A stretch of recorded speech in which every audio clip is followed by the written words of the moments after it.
Hello and welcome to episode 94 of the Pixel Street Podcast, where each and every week we get together and talk about one of the things we love most, video juegos. As always, I'm one of your hosts. I'm one of your hosts, Joel Campos, and I am joined by the world's number 2 bleeding edge player in the world, John Hansen. That's because no one's playing it, and it's not that good of a game, but we'll get into that later. Yeah, we will. Also, we are joined by not a cop, Connor Cop. Yeah, that's me. Stay off the roads because I will ticket you, even though I'm not a cop because I'm a cop. You know, it's confusing. I know. Just don't worry about it. Stay home. Stay safe. Can you get a ticket if your state is like a shelter-in-place order? Yeah. If a cop pulls you over? I think it varies state to state. Like, I think Michigan right now is currently determining like what the fine is. But I think as of right now, it's like a 90-day misdemeanor and a $500 fine. Someone did get a ticket for going out and Pokemon Go hunting. No kidding. Yeah, I can't remember where. It might have been in California. Well, it's safe to say Pokemon Go home and stay there. Yeah, I don't know. I don't get it. I don't get why people feel the need to like go out. I left earlier, but that was just because I went to the grocery store. Like, I'm not going to play Pokemon Go like that asshole. Yeah. If you can, stay home, guys. Yeah, stay home.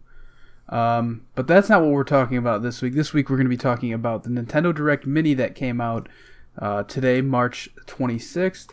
Epic Games Publishing, and some Sega stuff, I guess. They're celebrating something. 60 years. But before we get to that, you can find the Pixel Street Podcast on most podcast platforms on Fridays, as well as on YouTube. You can now watch the show directly on our Facebook group by searching for Pixel Street Podcast on Facebook, if you are a boomer and use Facebook still. Ouch. We enjoy having new people follow our content so much, and we hope to keep you around. So we're going to be doing another giveaway, probably when we reach 100 followers here, or 100 episodes. I don't know. We haven't really decided, but follow us on Twitter at Pixel Street Pod to be on the lookout for that. We just gave away a copy of Call of Duty Modern Warfare a month or 2 ago. 2 months ago, probably now. But yeah, that's where you can see all our giveaways, is pretty much on Twitter. I'm sure we post on Facebook to go follow our Twitter for that or something? I'm sure we did. But either way, follow us and you'll see that.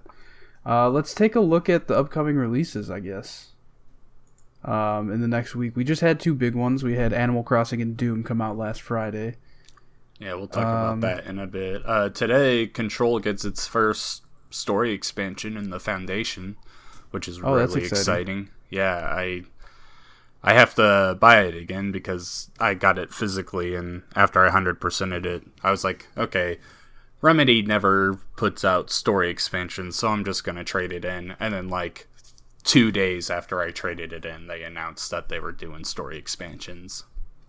I mean, you could get it for, I think, $23 right now on PlayStation, if you wanted to play it on PlayStation, but I know you're an Xbox guy. Yeah, so you probably played I it there, 100%ed it on Xbox, so if I got it again, it would be in there. Can I just say I'm really mad about this? What? Why? Foundation, it's got timed exclusivity. It doesn't even come to Xbox until, June.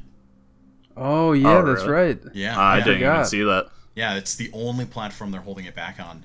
It launched today on both PlayStation and Windows, but if you have it on Xbox, you have to wait until June, which is... I thought we were kind of past this as a video game society, but apparently not, and it still sucks. Yeah. Especially for DLC. I understand if it's the full game. Yeah, that makes a little sense, more but understandable. The DLC is ridiculous, especially when it's that long of a wait. Kind of like the... Yeah, dude, that's multiple months. That's even longer than, what Xbox used to do with Call of Duty. Yep. Yeah, you could pretty much guarantee that you're going to see a spoiler for sure, on it, John. Definitely. That's crap. There's no way you're just going to avoid Twitter, for 3 months. Well, maybe I will. You don't know my life. I mean, I know it enough to know that you're not going to avoid Twitter for 3 months. I mean, you're right, but still. Yeah, so we got that. We got Saints Row 4 came to... that's tomorrow. Saints Row 4 coming to Switch. If you're into that sort of thing, if you need another place to play a 10-year-old game. Persona 5 Royale comes out Tuesday. Any of you guys into Persona? Nah. Nope. I tried playing I've Persona heard so 4, many but good never got into things, it. but it's too big of a game. I've got other things to focus on. Yeah, not trying to spend 80 hours on that. Mm-hmm. But I think that's it, unless you're looking forward to next Friday when that new Coral Nintendo Switch Lite comes out. But, I mean, Connor just bought a new one, new Switch. Hey, man, I got the Pokemon Edition Switch Lite, so we're good. I got this. How many Switches do you have? So we have 2. We've gone through like 3 or 4 now over time, because I had the original, and then I got the Turquoise Switch Lite, and then I got the Pokemon Switch Lite, and then my wife had the original, and now she's got the Animal Crossing one, so that's 5 altogether. But we only have 2 now. We've been trading them progressively to get different ones. All right.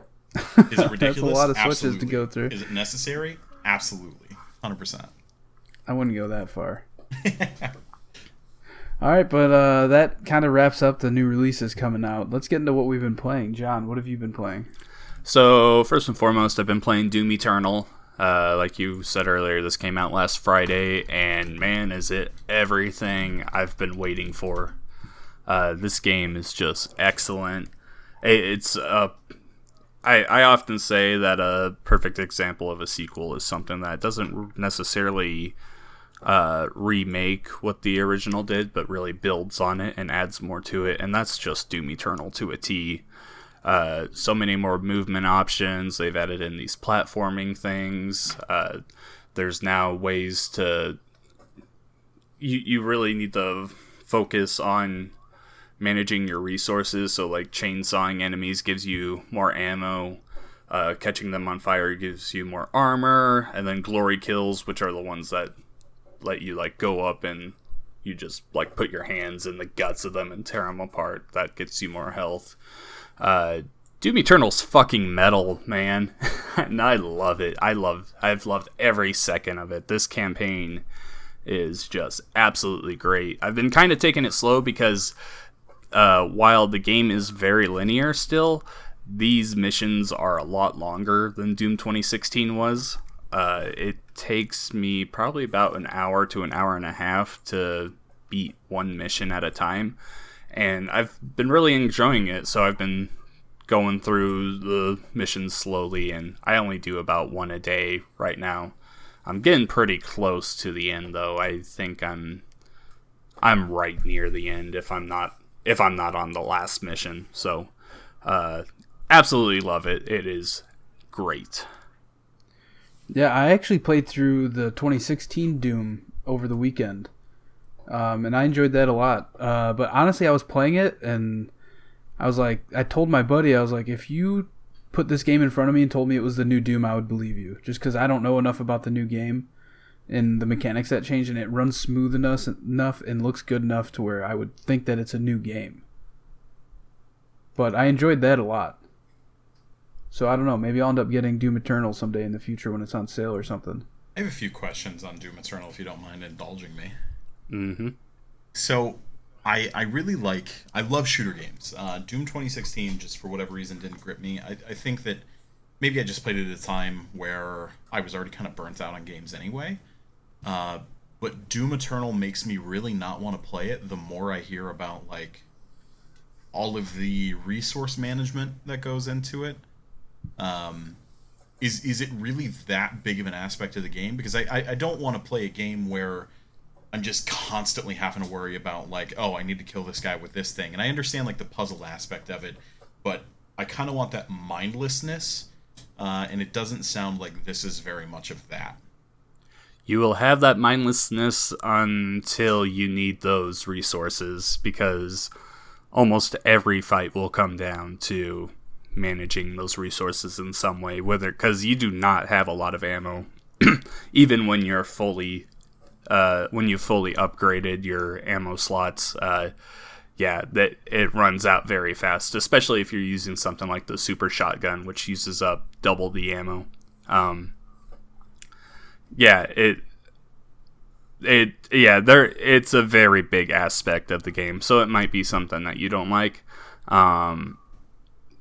But man, there are times where that gets a little too much for me personally, because like the only way, if you've picked up ammo in the world already and the only ammo you can get is from chainsawing the enemies, that can get a little annoying every now and then, because you're literally dodging around the ones that you can't chainsaw to get to the smaller guys that they literally spawn in just to be fodder for the ammo. That aspect of it is not the greatest, but it's still, it's so much around it is just makes up for that, in my opinion. I even found that to be true in the 2016 Doom. In a way. I was running out of ammo a lot, and it took me a while to realize that, because I'd played like 2 or 3 missions like 2 years ago, and then I just kind of picked up where I left off, and it took me a while to realize that chainsawing people is how you get more ammo quicker.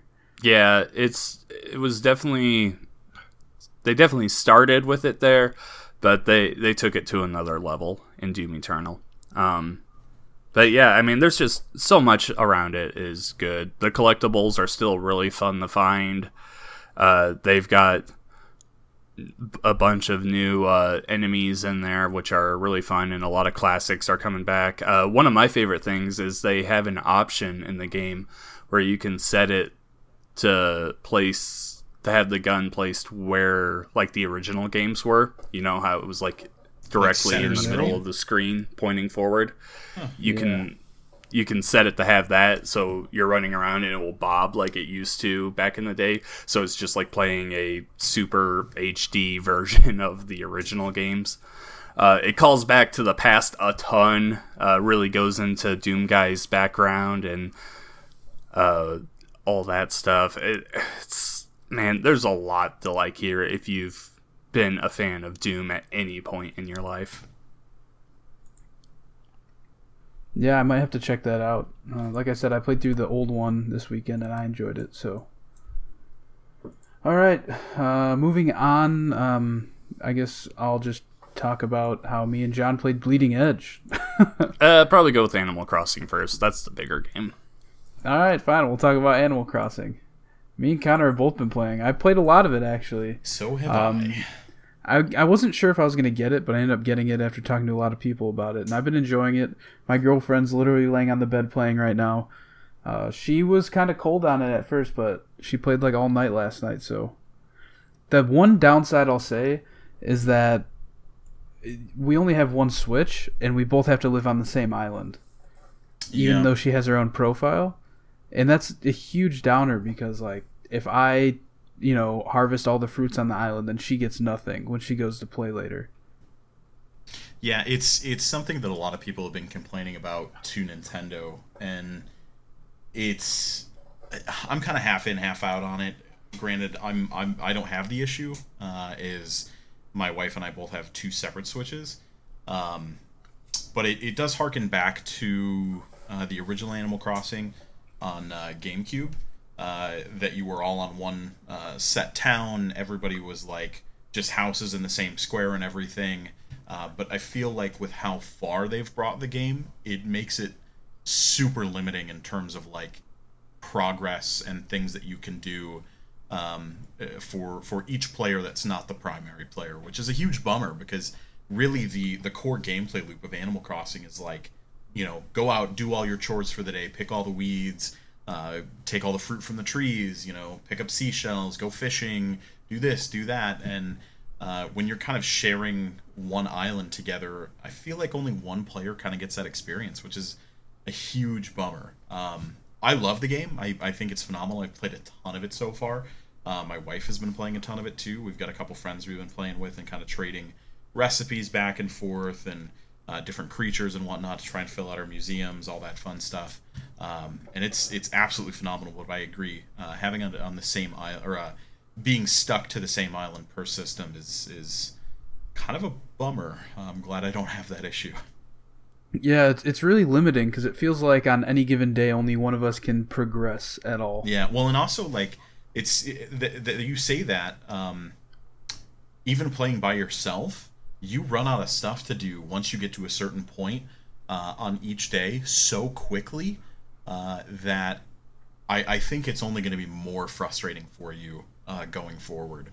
Because in the early stages, it's got like, I don't want to say a story to it. There's a progression that you go through to build up different shops and get your residential services, your museum, invite other neighbors and everything. And I guess that could be considered a campaign. But once you get to the other side of that, it's very freeform in terms of like decorating the island, resource collecting, and I think it may get a little bit more frustrating as you progress further, because then you just run out of that extra stuff to do, and it really is about customizing your experience at that point, which only the primary player can do.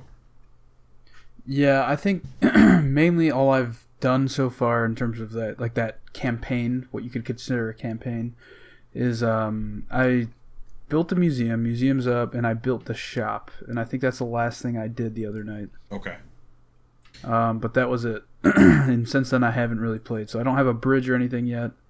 I think that's coming up here soon. Yeah, I think the bridge comes right after Nook's Cranny, and then once you build the bridge, you can invite a few more villagers, build houses for them, and then your residential services building gets upgraded after a day or two from the bridge.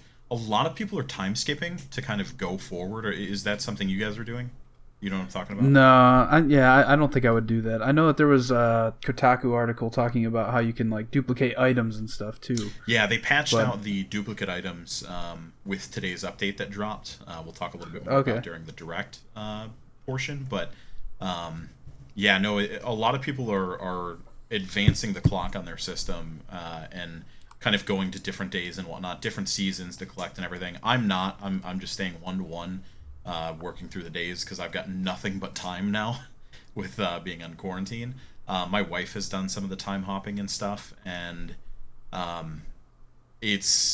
understand why people are doing it, because like I said, once you get a little bit further, you start running out of things to do, which is kind of a bummer. It puts you on track to have to wait for things. Like when you build the bridge, you have to wait 24 hours unless you time skip.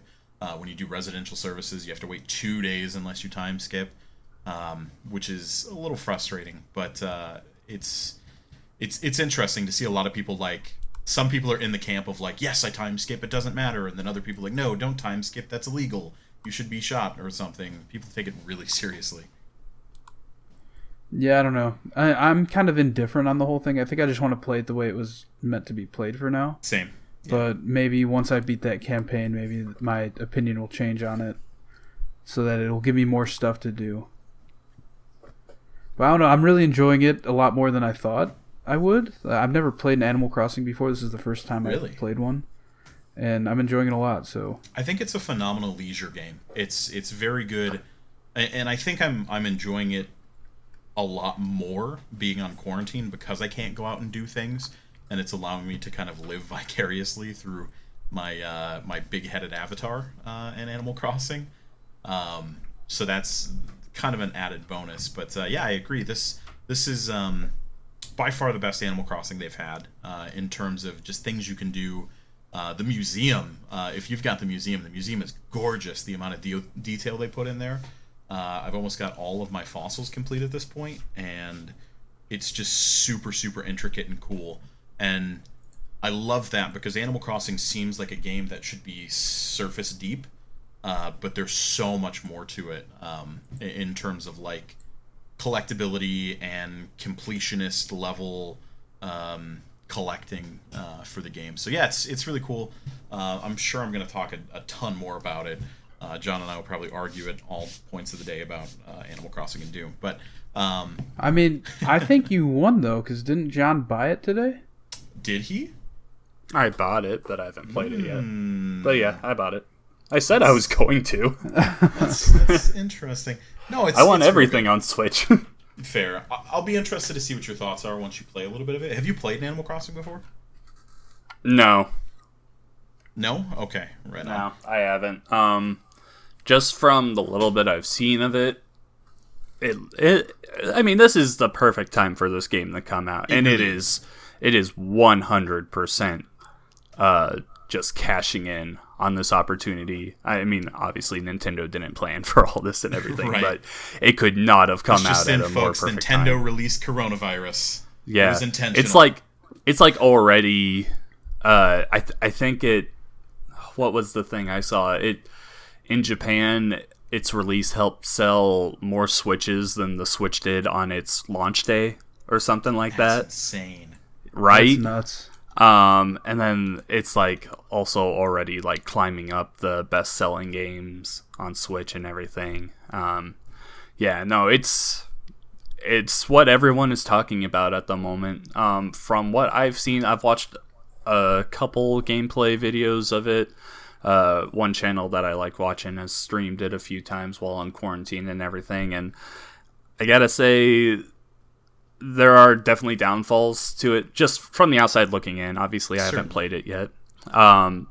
This is still a Nintendo game with faulty online multiplayer that looks to be very restricting. It can be tedious to even like start up the multiplayer and get in games with people. That's probably the most frustrating part, and I totally agree. Like, Nintendo just needs to hire some infrastructure people or something to teach them how to do internet, because again, they just stumble in that area. Yeah, it's just the same old song and dance with Nintendo. We talk about it every single time that a Nintendo game with online multiplayer comes out. One thing that I'm not real excited for is I just wish the game was a little more streamlined. It looks to be like very clunky with the like equipment wheel and everything, like just going through your menu, picking the tool you need.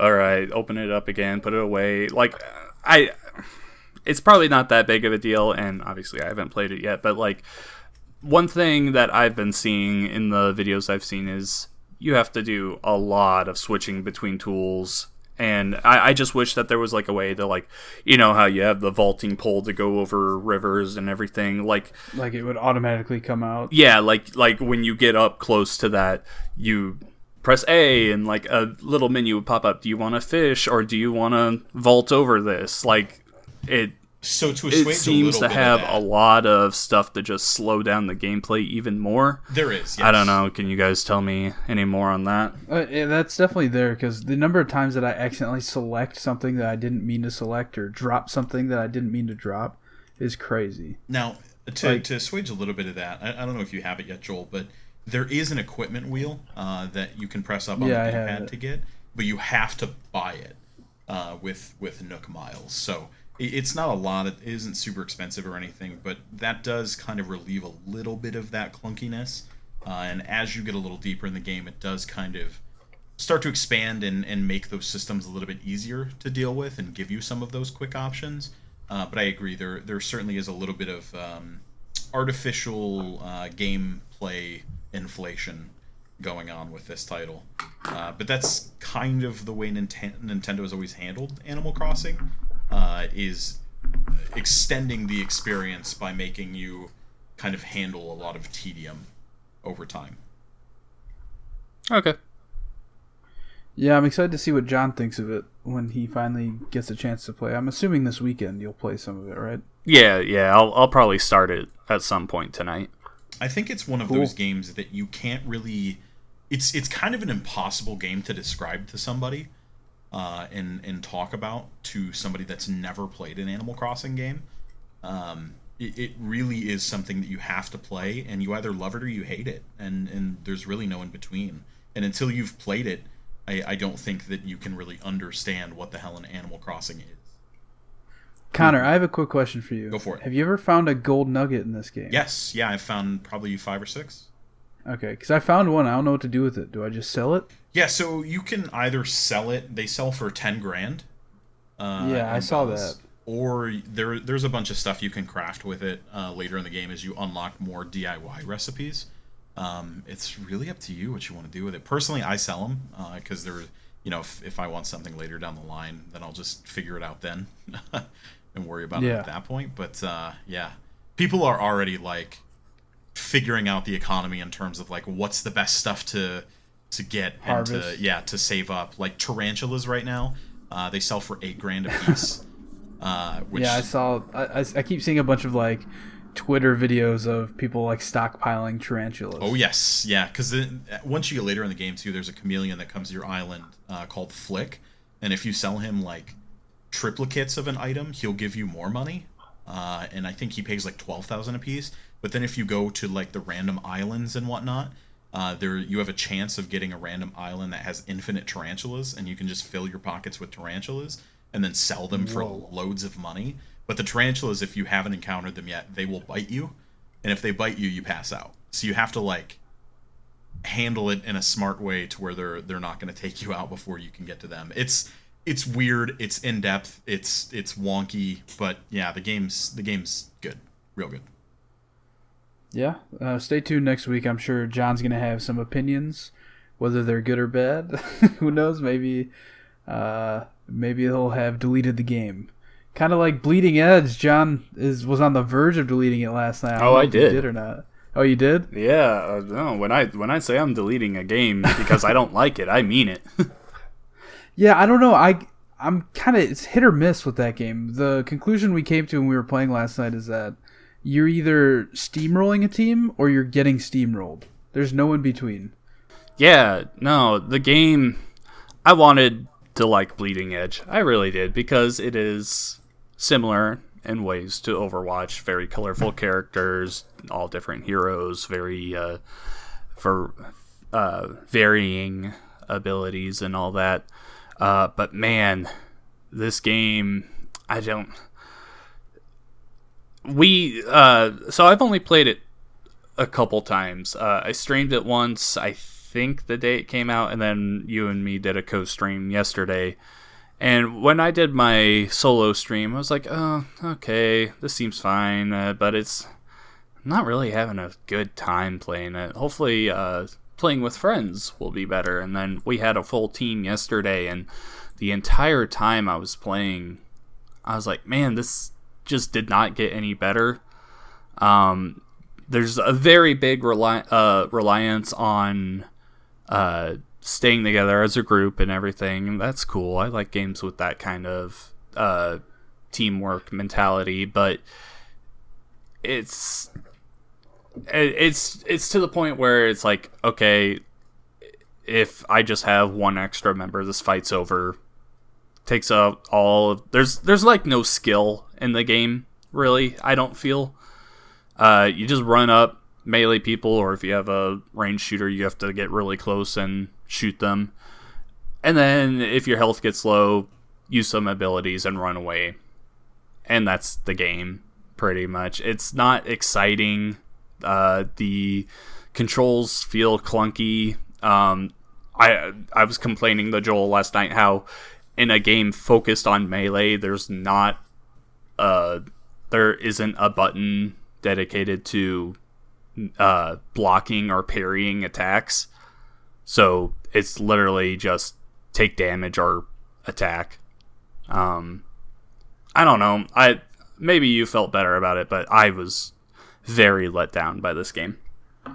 Yeah, it's definitely not great. And at one point last night, you asked how much this game retails for, and it retails for $30. Mm-hmm. But it's a Game Pass game, so it's free on Game Pass if you have it. It definitely feels like a $30 game. It definitely feels like a Game Pass game. Yeah, it feels like they were way more ambitious about this than what actually came out. Mm-hmm. Like it feels like they needed another year to work on this to really make it, to that Overwatch tiered game. Really flesh it out.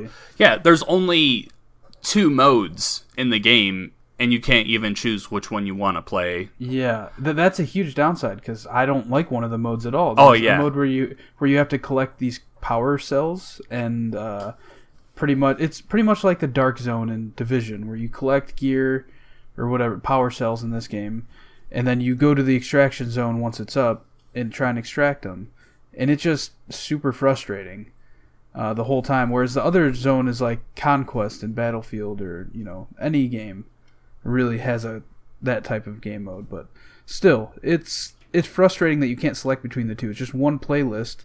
You hit, I think, what does it say in the menu? Kill or something like that? Fight. There you go. And you click that play mode, that playlist, and it just gives you one or the other, and then it will just randomly switch to a different game mode. Actually, no, it just brings you back to the main menu after every game. Yeah, it does. And there's so much waiting in the game.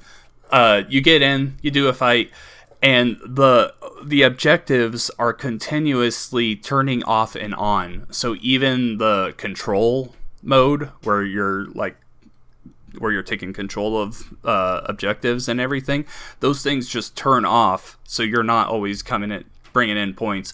There are about half of the game is waiting for the control objectives to actually turn on. If you're not fighting anyone, you could just be walking around doing nothing for about 40 to 50% of the match. Yeah, and that's another super frustrating thing. So if there's 3 control points on a map, at any given time, only 2 of them are going to be up. And like those 2 could be up for a minute, and then they'll go away for like 2 minutes, it feels like. And then it'll be like, oh, now point C is up. Everybody rush there and try and take it. It's just really frustrating. And like the lopsidedness of it is ridiculous. Like yesterday we played a match. There were 4 of us in a party. We steamrolled the other team. Next game, these guys just completely demolished us. Like we could not stay alive. It was not fun. And that's the one where John said he was going to delete the game, and I guess he did. Yeah. There are so many other games for me to spend my time on. Bleeding Edge is a game that doesn't really try to do anything new. It doesn't try to do anything good. It's just there. It's a mediocre game at best, in my opinion. Which sucks, because I think Ninja Theory is an excellent developer. They've had so many good games in the past, but hopefully their future games, because they're working on multiple projects right now, hopefully they're putting a lot more dedication into those games than they did Bleeding Edge. Yeah, this seems like this is something they made in like a year's time. Like it doesn't seem like it took them very long at all. Yeah.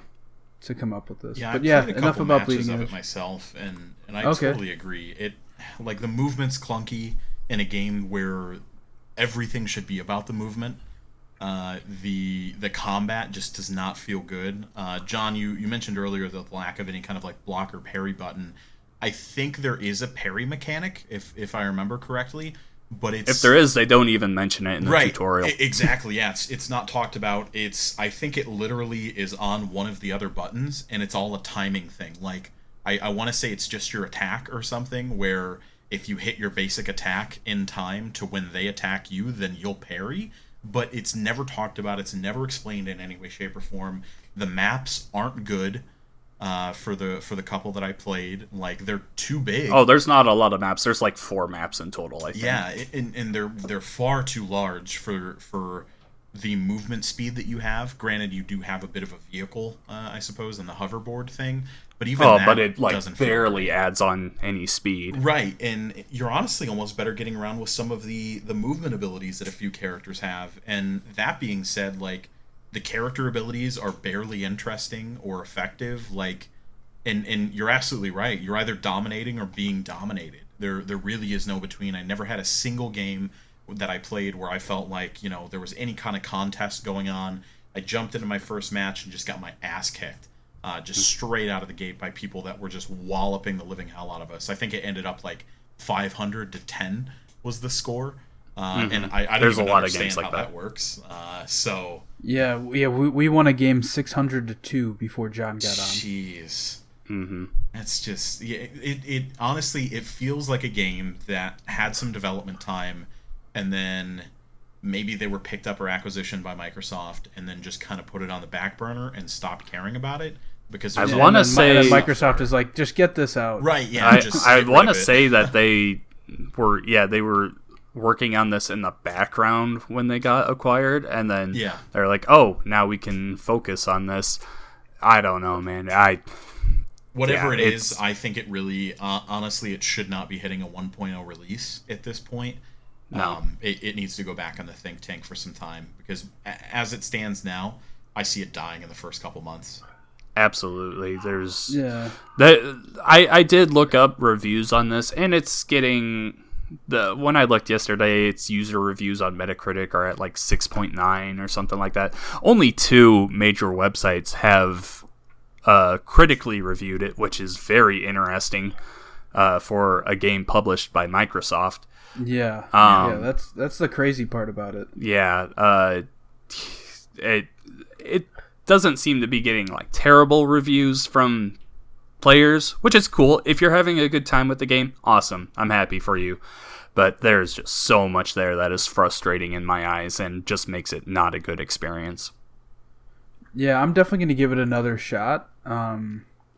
Just maybe a week from now or so, just to kind of see how the game has changed at all. If they do any patches or anything, I don't know.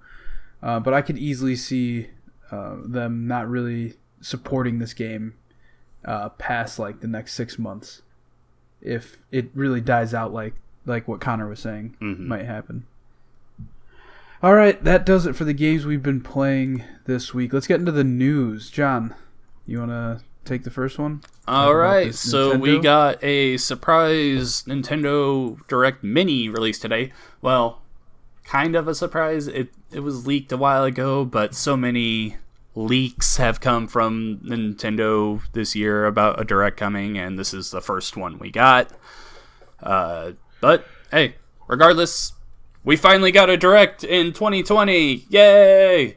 So, like I said, it was a mini Direct. There's not really a lot of big announcements here.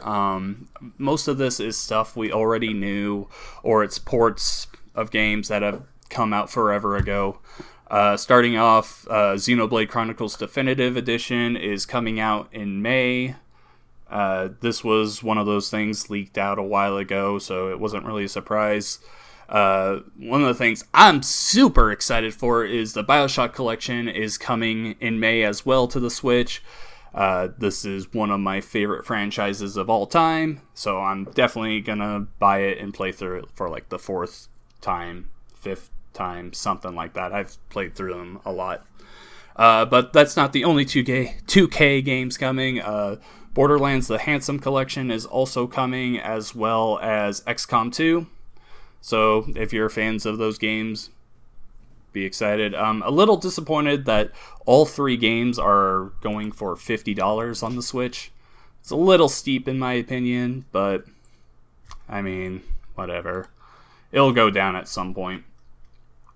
Burnout Paradise Remastered is also coming to the Switch. Marvel Ultimate Alliance 3 is getting some Doctor Doom expansion. Actually, I think it's out now.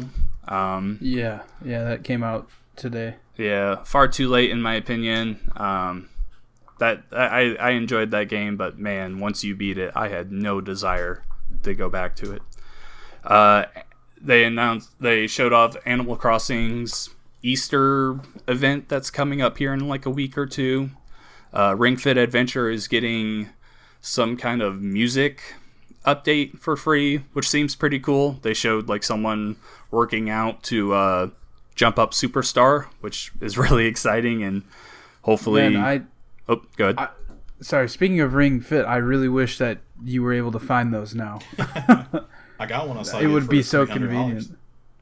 For $300, yeah. Yeah, I have one, but I gave it to my daughter, and since we're all in quarantine, I'm not seeing her for a bit, so I would like to play it to keep myself in shape, or actually get myself in shape, I should say, but whatever. Yeah, from there, Star Wars Jedi Academy, is that what it's called? Jedi Knight Academy? Yeah.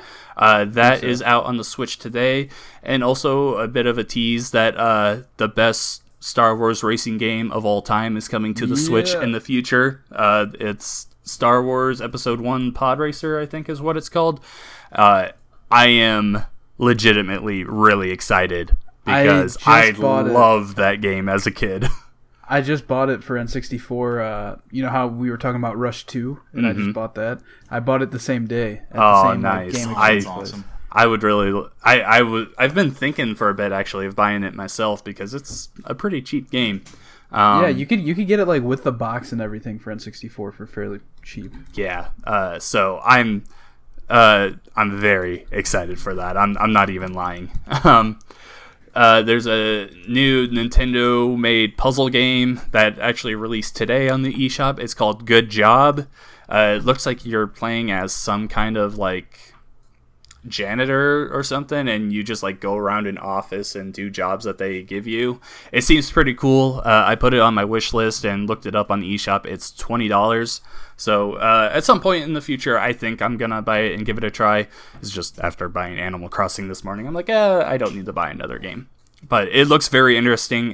There was a moment in the trailer they showed where I actually like laughed and everything. Like, it looks like a fun little game. Definitely something I want to give a try. They kind of announced the first Super Smash Bros. Ultimate DLC for Fighter Pass 2. All they said is that the fighter is coming from ARMS, that they will be announced and released in June. And then they like put up images of all of the fighters. I really don't know who it could be. I don't know why do you think they did it this way? Saying, hey, one of these guys is going to be in the game. Well, I think that they're actually going to go like something like Hero or Bowser Jr., where it's multiple. Yeah, where it's just going to change depending on the skin you have on. Okay. Except for Springman, who's the guy with blue hair, and he's like the cover guy for ARMS because he's already an assist trophy. But I could see them like putting in like a bunch of the other characters. I don't know. ARMS never really like took off, but it was a decent little game when it came out. After that, they showed a bunch of Bravely Default 2 stuff. So if you're a fan of those games, be excited. There's a deep sea exploration game from Capcom called Shinsekai Into the Depths. And there's also a Panzer Dragoon remake, which is a timed exclusive coming to the Switch. Yeah, there is, like I said, nothing like... What about Clubhouse Games, man? Clubhouse Games. Oh, yeah, that's the like board games, right? Yeah, that looks awesome. I didn't know about this. Yeah, that's pretty cool. Classic board games, chess, checkers... Backgammon or something. I don't know. I've never played. Like that Mojang? How do you say Mojang? Mojang? There you go. I don't know. Like I said, nothing groundbreaking or earth-shattering, but there's a lot. I also forgot. Catherine Full Body is also coming in July. So yeah,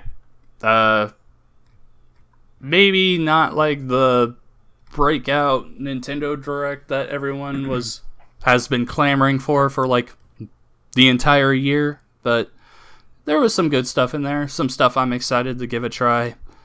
I know Connor was asking me earlier when I thought if I thought like a bigger Direct would be coming out soon, and I just don't think so. After this, and let's speculate a bit. Yeah, after this and not having a Direct all year, besides like very centered Directs on Pokemon. I don't think we're getting a big Direct until June, whenever they do their E3 thing. And what do you think that Direct will include outside of this Smash announcement and possibly another one?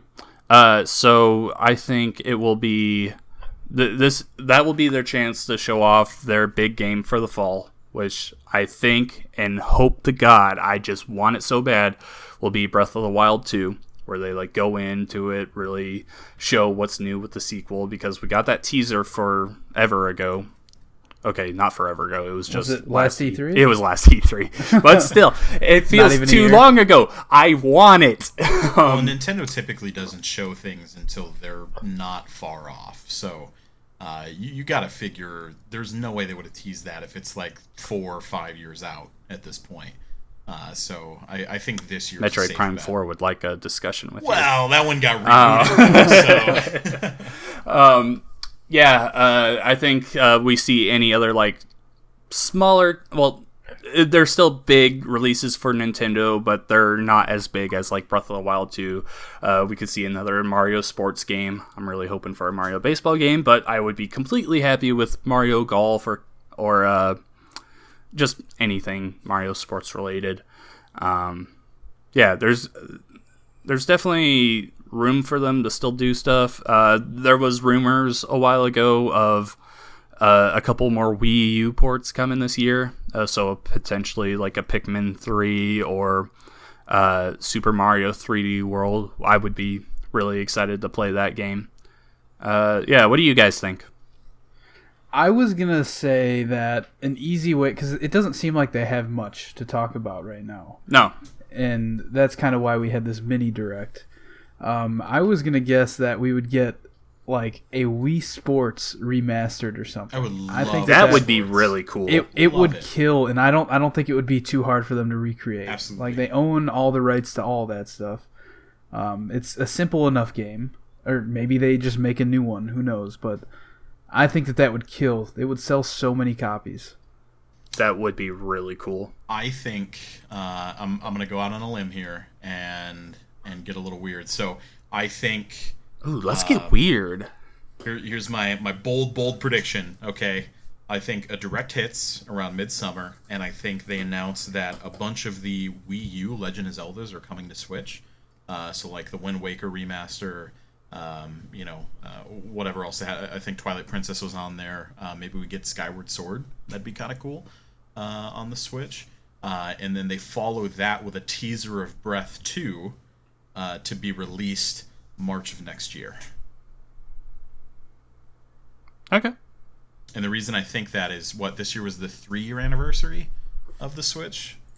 Yep. Yeah. And then so that would put next year at the 4th-year anniversary, and the original Breath of the Wild came out on like March 3rd, the same day as the Switch.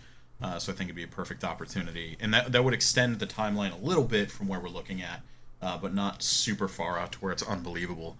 But that would be my dream thing to happen, and I don't think it's that far-fetched. I'm always down to play Wind Waker again, so Absolutely. I'd be fine with that.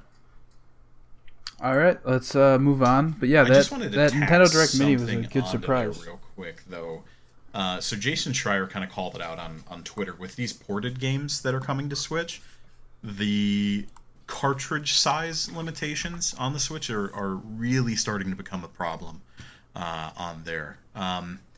Let's see. So he had 2 fine print pictures of some of the games that were announced today, and that's BioShock Collection. So the physical game contains, this is reading straight from that fine print, the physical game contains a 16-gigabyte cartridge, including the opening acts of BioShock Remastered, BioShock 2 Remastered, and BioShock Infinite, the complete edition. Later game contents and add-ons will need to be downloaded. And then for the Borderlands, I think they're calling it Legendary Collection or something like that, it says the physical game contains an 8-gigabyte cartridge that features Borderlands Game of the Year Edition with a 6.6 gigabyte download required, and then for Borderlands 2 and Borderlands Pre-Sequel, a 35 gigabyte download is required, bringing the overall total to 42 gigs and downloadable for the Switch, which is absurd when you think about the memory on the Switch being 32 gigabytes out of the box. It's just really starting to be an issue, and I'm curious to see if Nintendo does anything about it. I don't think so.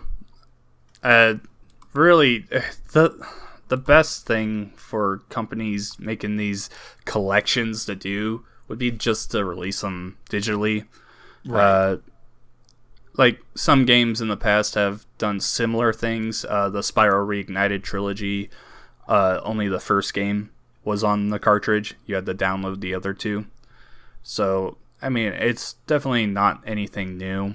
Right. I just think it sucks, and it's continuing. It sucks for people that buy physical. For sure. But, I mean, if you're buying these, you definitely need to have a bigger micro SD card in your Switch.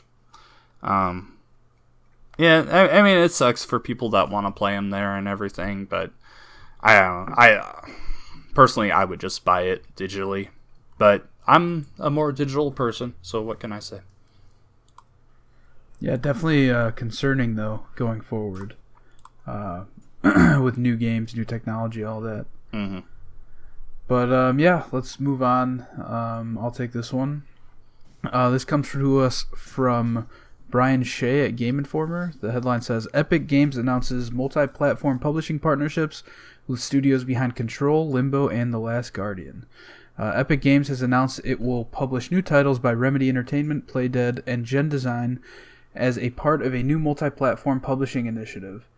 According to Epic Games, developers retain 100% of all intellectual property and creative control of their work and will benefit from 50-50 profit sharing. Epic also touts it will cover up to 100% of development costs, including developer salaries, quality assurance, localization, marketing, publishing costs, and more. Remedy Entertainment is coming off of its award-winning action title Control, which was an Epic Game Store exclusive on PC when it launched in August. Playdead has released 2 award-winning titles, 2010's Limbo and 2016's Inside. Finally, Gen Design is a studio headed by the visionary developer behind Shadow of the Colossus and Ico, Fumito Ueda. I'm not sure if that's how you say it. In 2016, the studio worked with Sony to release The Last Guardian. So yeah, this is kind of a big deal. Yeah, no, it's really exciting, especially for me, being a huge Remedy and Playdead fan. Like that, I'm just excited for more of both of those developers' games to come out.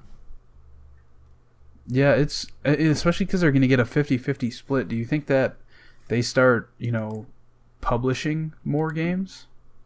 Epic Games? Oh yeah. Yeah. If this is kind of their first dip into that area, they're just trying to take over the world right now, and they definitely have the money to do it.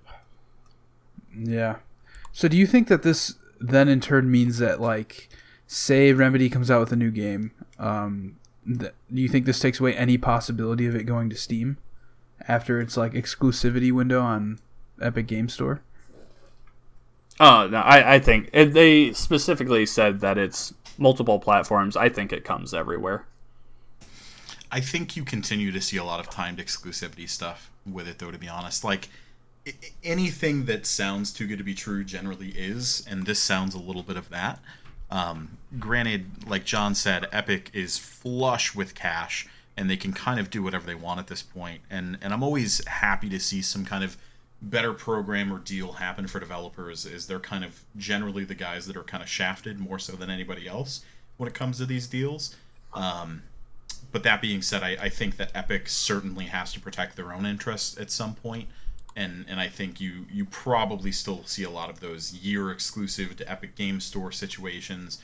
When they say multi-plat, I think it's kind of more specifically talking about consoles rather than it coming to Steam day one.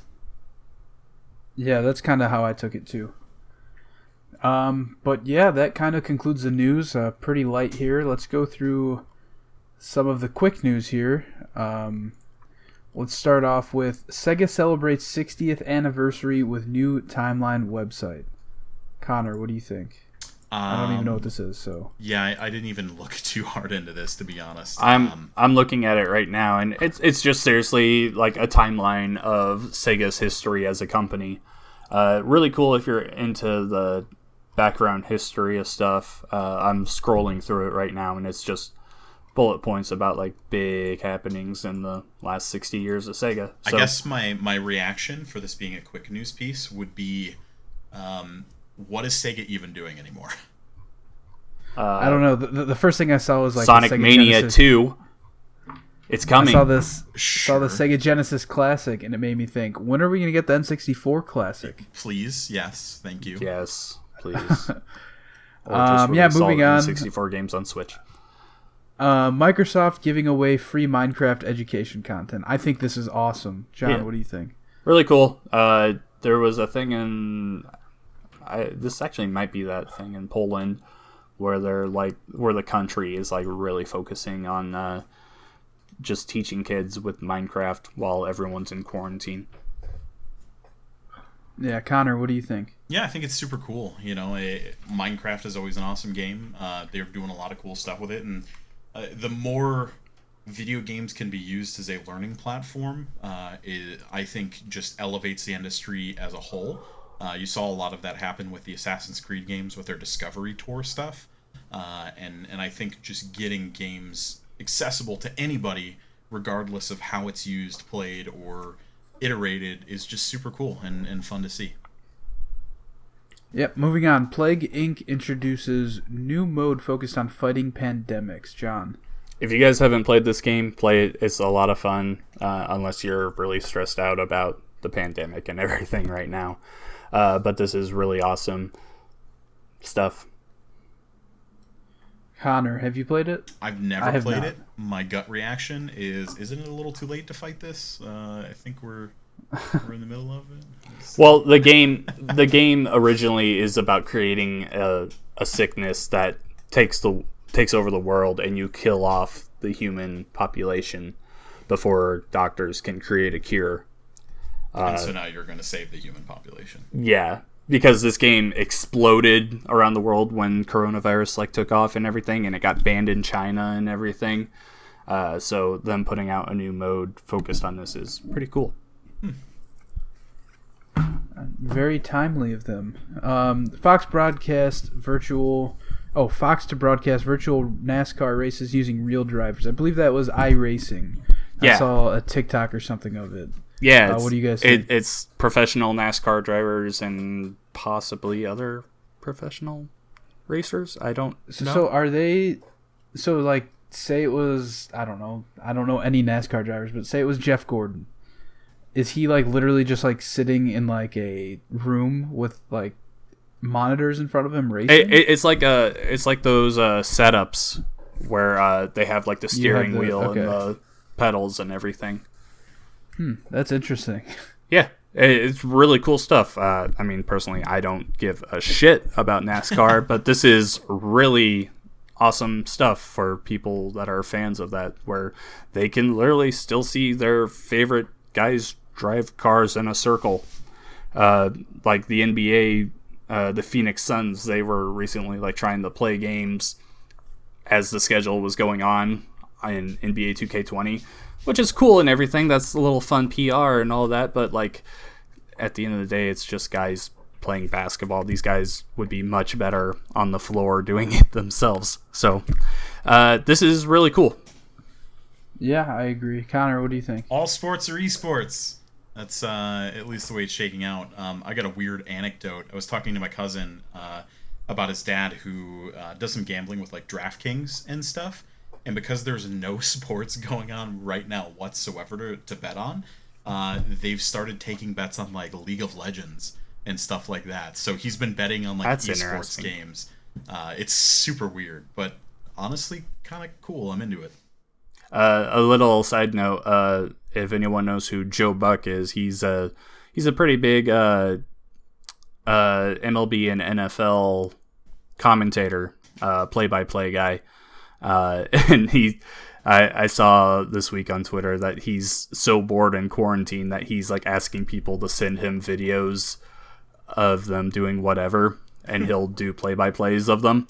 So it's one guy playing darts, he throws it, hits a bullseye. He's like, oh yeah, Jason is really raising the roof on his own plays. And he's just a really great play-by-play guy, so much better than what I just did.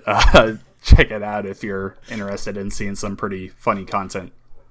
Yeah, it's definitely fun to see how creative everybody's being, considering everything going on and not being able to leave your house and everything. Yeah, no kidding. John, do you have time to do the game? Yeah, we can do that quick. All right, Connor, did you pick a game? I do, or I did. I have one in mind, so I'm ready when you are. I will keep track of your questions, and I'm good to go. Okay. Was this game released after January 1st, 2010? No. Same question, but 2000. Was it released after January 10th or January 1st, 2000? Yeah. Yes. Okay. Should we ask if it's a console exclusive, or you can? Yeah, go for it. Oh, yeah. Is it a console exclusive game? No. Okay. Did this release during the Xbox 360, PS3, and Wii generation? No. So probably OG stuff. Ooh, is this a handheld game? No. Okay, so probably GameCube, PS2, original Xbox. Yeah. That's 5.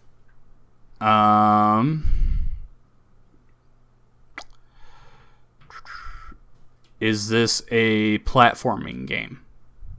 No. Should we ask if it's a racing game? I mean, you can. Is this a racing game? No. Okay. Damn it.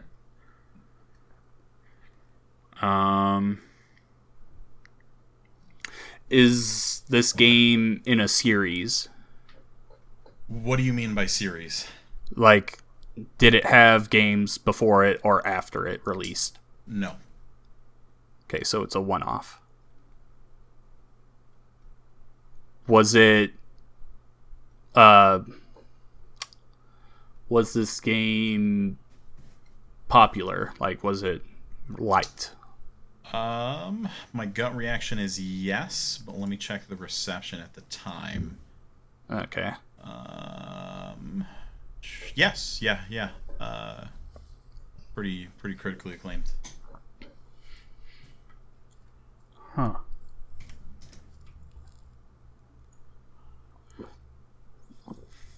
Was this game developed in America?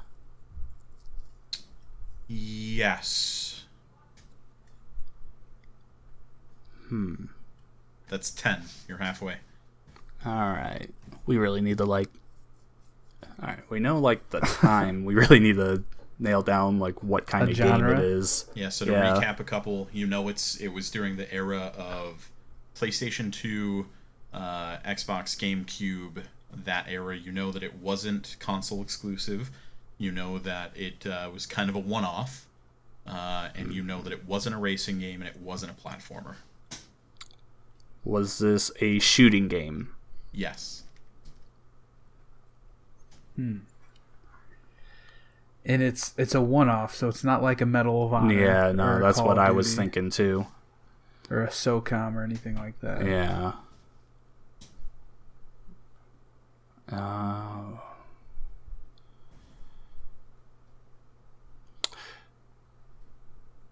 Oh, man, I was thinking like Resident Evil 4, but nope. Obviously.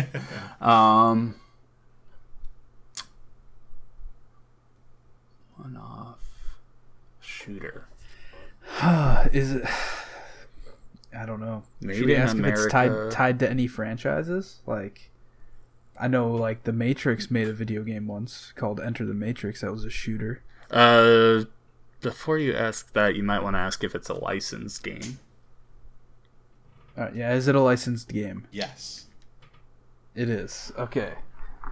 Was it based on a movie? Yes, is the short answer. A little longer than that, but yes. So there's probably also a TV show of whatever it is. Probably, yeah. Or a book. A shooter. Was there any Star Wars shooters? Well, there's definitely been more Star Wars games.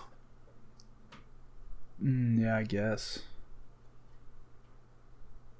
But that doesn't necessarily mean... You know what I mean? Like, for instance, Star Wars Pod Racer. I wouldn't say that there's a sequel or anything, but there's other Star Wars games. Well, for shooters, it'd be like the original Battlefronts, but there was 2. True. You're at 13 questions. You have 7 more. Man,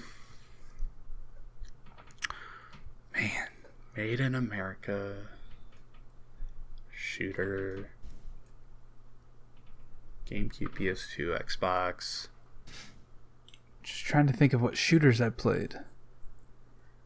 It's not everything I'm thinking of is like a series, because you got like your Rainbow Halo? Six games, Halo. Well, Halo would be a exclusive. Yeah. I mean, technically it's not because it's on PC now. When we asked that question, we were very much going on like at the time, right? Say again. Okay. Well, how about this? Has the game received a remake or a remaster? No. No. Okay. Okay. I'll give you a small hint, since we're approaching 15 here. It had a sequel planned that was scrapped. Whether or not it was well known or not, that's another question. But it did have a sequel planned, but it never saw the light of day. So it is a one-off game. Okay. So that may help narrow the field a little bit. I know we asked if... Oh, okay. I'm gonna guess that this is not on the GameCube. That it only came out on PS2 and Xbox. Because GameCube... What's your question? That's not a question. That's not a question. Right, that's just an observation that I'm talking with Joel over. Okay. That's a safe assumption. Yeah. But it's also tied in with a movie. There's definitely been plenty of those, though. But it was well received. You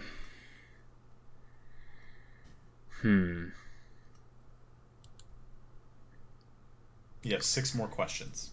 Yeah.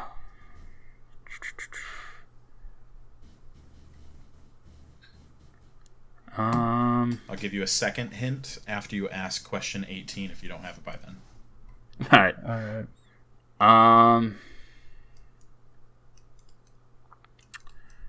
I'm drawing a blank.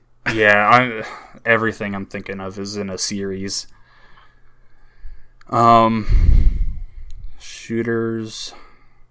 Because, no Call of Duty, no Resident Evil. Wouldn't it be SOCOM? I'm telling you, what about Enter the Matrix? Could it be Enter the Matrix? Did the Matrix ever have like a show or a book along with it though? Oh yeah, I don't because know. that would definitely be under the movie thing. And Connor said kind of.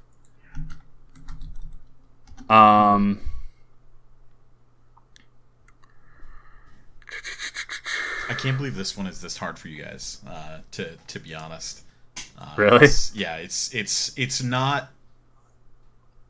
I don't want to give up the goat. Okay. Trying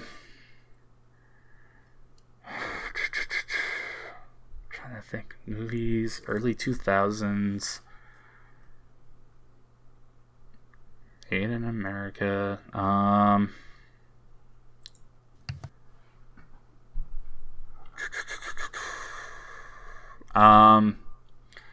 Was this played in a first-person view? Yes. Okay.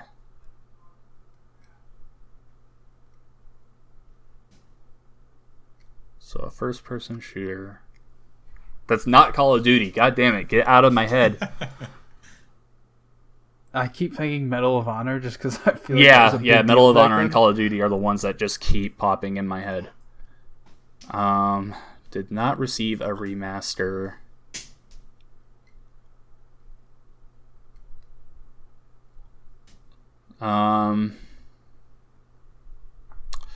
Was no first person shooter. Yeah, I can't think of any shows that would apply to this. So I'm really thinking that it would be like a game that originally had a book that had a movie made about it, and then the game was based on the movie. But that's just me. What about like a Splinter Cell? Is there any Tom Clancy's movies? There are Tom Clancy movies, but that's third person. Yeah. And there's more games in that series. What about Rainbow? Oh yeah, I guess you're right. Yeah. Keep forgetting that.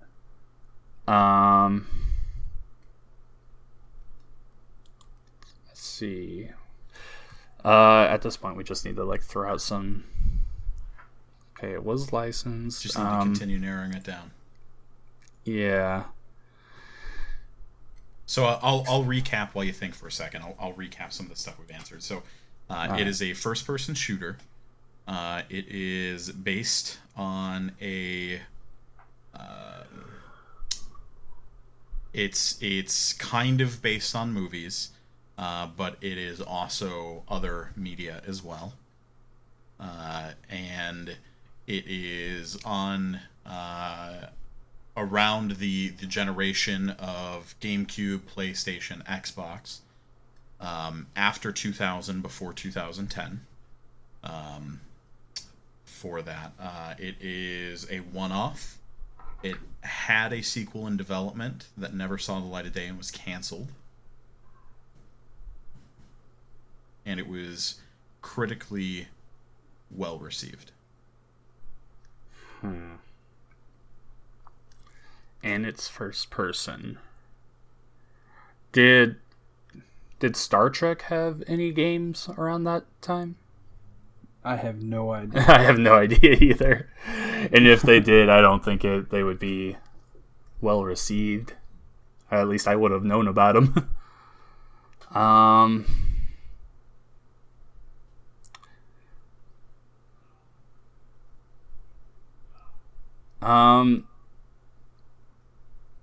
What about Terminator? What about a 00? I don't know, because there's sequels. Yeah. There are other games in the in the series. And remasters. Yeah.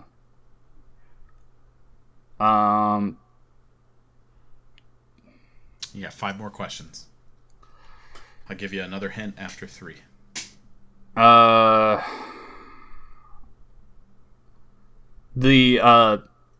The franchise the game is based on, is it still going today? Yes. It's still going.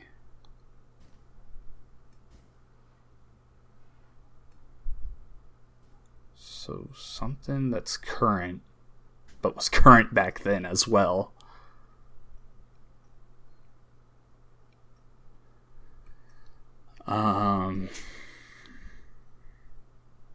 Literally just keep thinking of 007.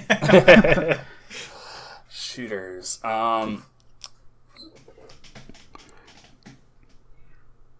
This game, was it like, if I say it was an arcade shooter, would you know what I mean? Kind of like, you know how light gun games, like Duke Nukem, old style Doom, that kind of thing? No, I'm talking like light gun games where you go to an arcade. Like Time Crisis.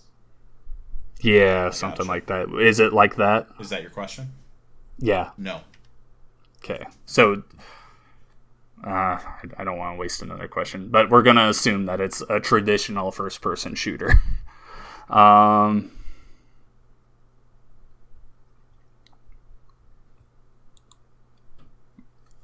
your next question, you get another hint.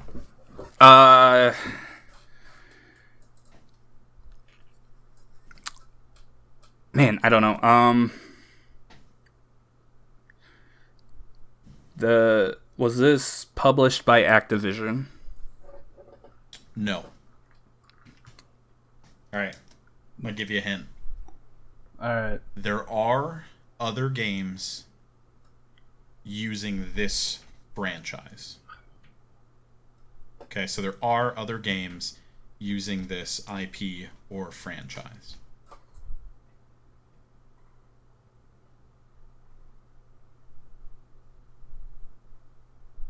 Does not mean that this game has a, continuation. Okay, so like what Joel was saying earlier. Okay. So yeah, so like it could be a Star Wars game, but one Battlefront that doesn't have a sequel. Battlefront was the only what? I said, but one that doesn't have a sequel. Yeah, I was gonna say Battlefront's the only first-person shooter Star Wars game I can think of, at least. You have 2 more. Was questions. there more? None that I know of. Was this game a Star Wars game? Yes. Okay, motherfucker. We're getting close. I don't know. I took a lot of questions to get to that point. You said Star Trek, and I was like, "You're so close." I just wanted to tell you, you're so close. Well, I mean, I brought up Star Wars Battlefront earlier. What first-person shooters besides Battlefront were there? You have. Let's just start. Are we doing 20 questions and then a guess? What's the Commando one? What's that Commando? The 20th is a guess. Okay. What's that? The Commando game. I don't know what it's called. Is that a shooter? Ooh. I never. Is it Star Wars Republic Commando? That's question number 20, and the answer is yes. It is Star Wars Republic. We got it. Yes. Yeah, I didn't know what the game was called. I'm surprised you guys arrived at that point. Yeah, Star Wars Republic Commando, God. one of my favorite games of all time. Released 2005. It was on the original Xbox. It was also on Windows back in the day.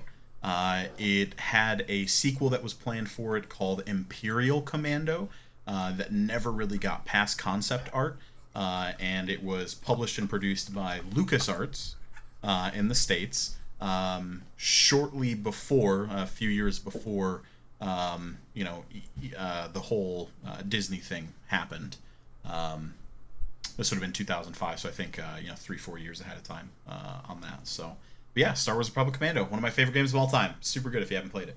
Oh man, I never played it. Yeah, I've never played it either. I just remember it was one of the free games on Xbox in the last couple years, and I was like, because Battlefront is like the one first-person shooter that everyone talks about, and then I don't know, just when you like said something Commando, I was like, wait, there is another one.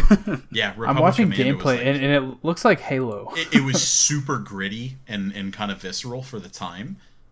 There was a couple sections which almost played a little more like a horror game than a first-person shooter.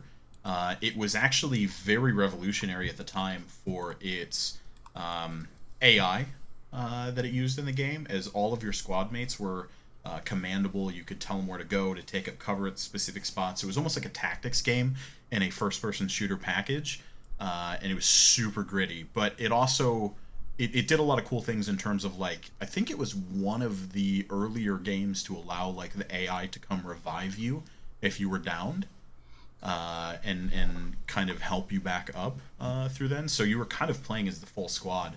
But yeah, it was super cool. It is kind of, if I was going to equate it to something modern, it is very much thematically close to Halo Reach. Okay. All right. Cool. Wow, we got on the last question. Oh, you guys man. did that last week, too. Huge clutch. 3 for 3. Yeah. I didn't think you guys would get it. All right. Well, that sums up episode 94 of the Pixel Street Podcast for Friday, March 27th, 2020. As always, follow us on Twitter at Pixel Street Pod. Check out our Facebook page by searching for Pixel Street Podcast there. I'm Joel Campos. You can find me on Twitter at Campos63. John, where can we find you? On Twitter, I am at Rivik Shadows. You can also find my YouTube channel, Rivik Shadows, or youtube.com/JohnJW92. You can see me streaming on Mixer, mixer.com/Rivik Shadows, no spaces or anything. Come hang out. And Connor, what about you? The good people can find me on Twitter at TheRealBirch. That's birch like the tree without the I. Come ask me some questions. I am super bored sitting at home doing nothing other than playing Animal Crossing. Let's chat up. I'm also on Mixer under Birch, BRCH again. I'm sure we'll be kicking off some streams. I know Joel and John did some streams the other day with the wonderful Bleeding Edge. Let's hopefully pick a better game next time. And let's do an Animal Crossing stream. I'm in. Let's go. Ooh, I'm down. Let's... Big yawn. All right, we'll be right back here next week for episode 95 of the Pixel Street Podcast. Bye.